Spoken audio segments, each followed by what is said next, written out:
But this is the situation, unfortunately. I think the number would increase more and more, and we'll be in a very terrible situation. The last 2 weeks caused result in increase or sharp increasing in the numbers, maybe because we had the Eid al-Adha. Most of the people here went to Kurdistan area. It is places in the north where temperature there is a bit lower. You know, the weather is very hot here. Temperature is over 45. Sometimes it reach 50. So this gathering in the north, and this was the main reason to increase the number of infected people in the north, and they came back to Baghdad and so on. I don't know what to say, really. I feel angry and I feel sad because of this situation. Unfortunately, even some professors, some educated people are against vaccination. But you mentioned the weather there, just out of interest. What temperature? Yeah. What temperature is it today? You cannot imagine. You can cook outside. If you put a meat outside, it will be cooked.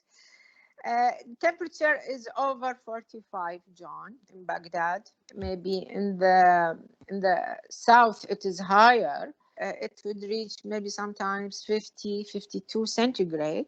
It is very hot, and this is why people gathering inside. This is another problem. Yeah. This is it. It's very hot nowadays. Yeah. I mean, that's life-threatening temperatures outside, isn't it? I mean, you would die. You could die in that. So you've got aircon inside. You've got air conditioning. Yes, sure. Yeah. Everywhere air conditioning. But we have a problem, you know, of electricity. Right. Electricity cut all the time. Yeah. In every area there is a generator supply. I'm sure we pay for it monthly. But the electricity is very bad in all the Iraq. We are suffering from that since 2003 and before. Right. So a lot of it's just local generation with local generators. Yes. Yeah. Yes, this is it. Yeah, it'd be such a great place to have massive solar panels, wouldn't it? I mean, there's so much sun. In Iran, thousands of people are taking to the streets against the government. They're chanting death to the dictator. What are they protesting? A whole lot of things. A punishing drought and shortage of water, sweeping blackouts, a dwindling economy, a pandemic that keeps coming back in waves. The Iranians are angry, and they're braving bullets to demand basic necessities now. They're blaming Iran's supreme leader for the mess. Here's a report.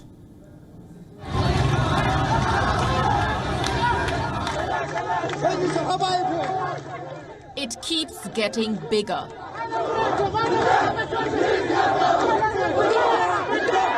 For almost 2 weeks now, people across Iran have been protesting.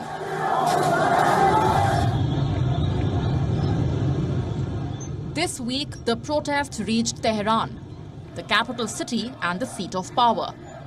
People marched out of their homes in what is being called the biggest anti-government protest in a long time. Reports say demonstrators shouted, "Death to the dictator." This is rare in Iran, a direct criticism of the country's supreme leader Ayatollah Ali Khamenei and the Iranian establishment. In some cities, the protest became deadly. This is Khuzestan, where the demonstrators had to brave bullets.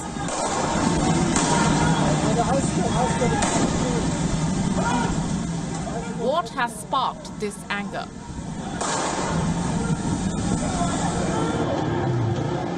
What is driving the people of Iran to take on the mighty establishment? The headlines say it is the country's water shortage. But that is just the proverbial last straw.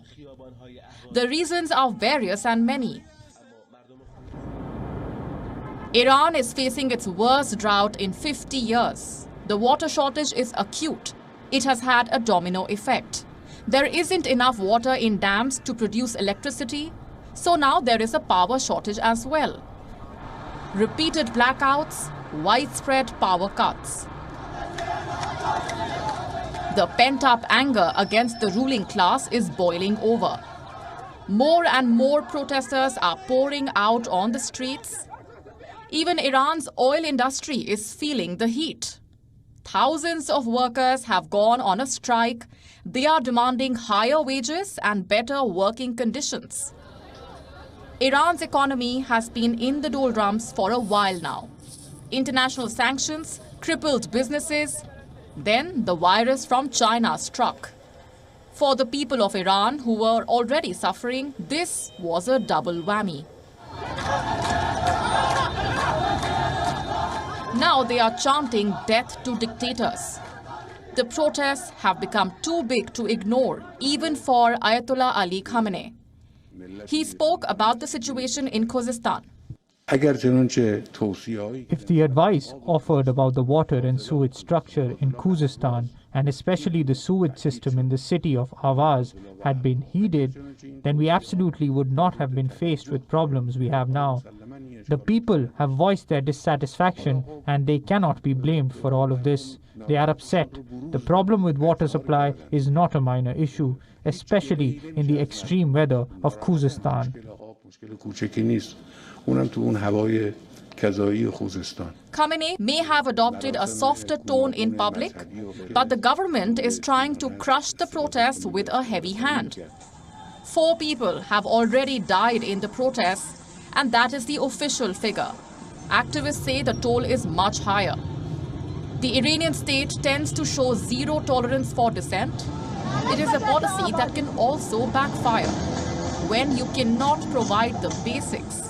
When people are suffering due to lack of water and power, a show of force is the last thing you should resort to. It could plunge Iran into a cycle of violence.